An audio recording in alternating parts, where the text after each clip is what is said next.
نبی کی 4 بیٹیاں تھیں. سب سے بڑی بیٹی کا نام کیا تھا؟ کوئی بتا سکتا ہے؟ ادھر سے کوئی بتائے. نبی کی بڑی بیٹی کا نام، نبی کی بڑی بیٹی کا نام زینب. اور داماد کا نام، زینب کے شوہر کا نام بولو. نہیں معلوم؟ کیا تقریر سنتے ہیں آپ لوگ؟ تقریر سن سن کے بوڑھے ہو گئے اور آج تک نبی کی بیٹیوں کا نام نہیں معلوم، نبی کے دامادوں کا نام نہیں معلوم.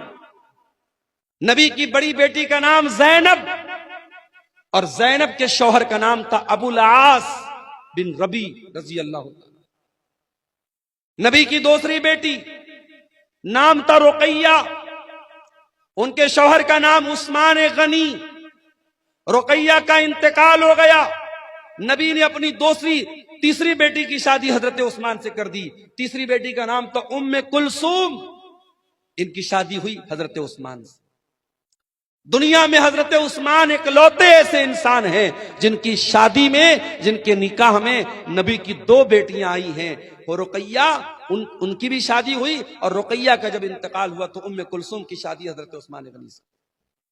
اور نبی کی سب سے چھوٹی بیٹی، سب سے چوتھے نمبر کی بیٹی کا نام تھا فاطمہ، ان کی شادی کس سے ہوئی؟ حضرت علی سے. میرے پیارے ساتھیوں، نبی نے اپنے بیٹیوں کے رشتے کرنے میں دینداری دیکھی ہے. نبی نے روپیہ پیسہ نہیں دیکھا ہے، نبی نے زمین و جائیداد نہیں دیکھی.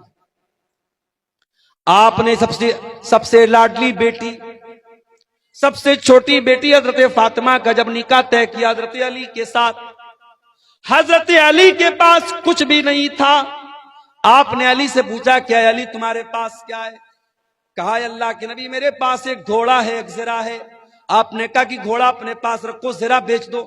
زرہ بولتے تھے لوہے کی ایک ڈریس ہوتی تھی جو جنگ کے میدان میں لوگ پہنتے تھے. اللہ کے نبی کے حکم سے حضرت علی نے وہ اپنی زرہ بیچ دی، جس کو عثمان غنی نے 380 درہم میں خریدا.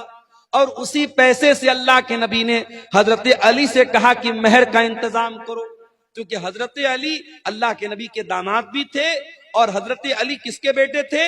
ابو طالب کے بیٹے تھے. اور ابو طالب کون تھے؟ نبی کے چچا تھے. تو نبی نے اپنے چچا کے انتقال کے بعد حضرت علی کو اپنی پرورش میں لے لیا تھا. تو حضرت علی کے گارجین بھی اللہ کے نبی تھے، تو اس لیے آپ حضرت علی کے باپ کی حیثیت سے بھی یہ شادی کرا رہے تھے. آپ نے حضرت علی سے کہا تو مہر کا انتظام کرو. اور اس کے بعد چونکہ نئی گرستی تھی، نیا گھر بنانا تھا، حضرت علی کے پاس کچھ نہیں تھا، تو اللہ کے نبی نے حضرت علی ہی کے پیسے سے ایک تکیہ خریدا، ایک چادر خریدا، اور ایک پانی کا برتن مشکیزہ، ایسی ضرورت کی 4-5 چیزیں خریدی ہیں. کچھ لوگ اس کو جہیز کا نام دیتے ہیں، معاف کیجئے یہ جہیز نہیں، یہ حضرت علی ہی کے پیسے سے اللہ کے نبی نے اس کو لیا تھا اور اپنی بیٹی کو دیا تھا. نبی نے رشتے میں کیا دیکھا؟ دینداری دیکھی ہے میرے پیارے ساتھ.